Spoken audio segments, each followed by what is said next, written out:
കണ്ണൂർ പയ്യാമ്പലത്തെ കുട്ടികളുടെ പാർക്കിൽ സ്ഥാപിച്ചിരുന്ന മുൻ മുഖ്യമന്ത്രി ഉമ്മൻചാണ്ടിയുടെ പേരിലുള്ള ശിലാഫലകം കോൺഗ്രസ് പ്രവർത്തകർ പുനഃസ്ഥാപിച്ചു.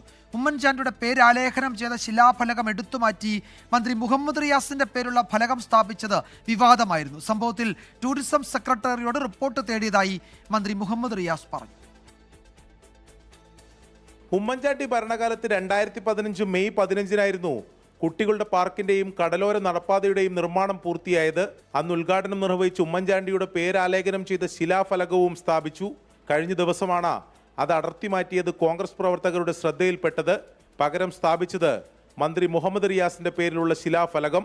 2022 മാർച്ച് 6 നവീകരിച്ച പാർക്കും നടപ്പാതയും മന്ത്രി ഉദ്ഘാടനം ചെയ്തെന്നായിരുന്നു പുതിയ ശിലാഫലകത്തിൽ ഉണ്ടായിരുന്നത്. ഇതിനെതിരെയാണ് കോൺഗ്രസിന്റെ പ്രതിഷേധം. കണ്ണൂർ ജില്ലാ കോൺഗ്രസ് കമ്മിറ്റിയുടെ നേതൃത്വത്തിൽ ഇന്ന് ശിലാഫലകം പുനഃസ്ഥാപിച്ചു.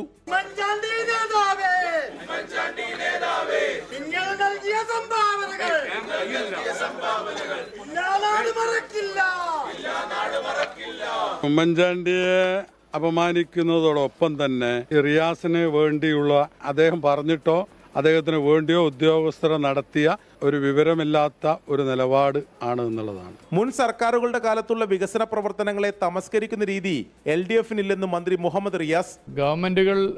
ഓരോ ഗവൺമെന്റുകൾ മാറി വരും.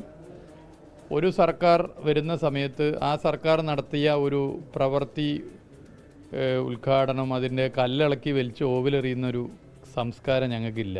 ശിലാഫലകം മാറ്റിയത് തങ്ങളുടെ അറിവോടെ അല്ലെന്നാണ് ജില്ലാ ടൂറിസം പ്രൊമോഷൻ കൗൺസിലിന്റെ വിശദീകരണം.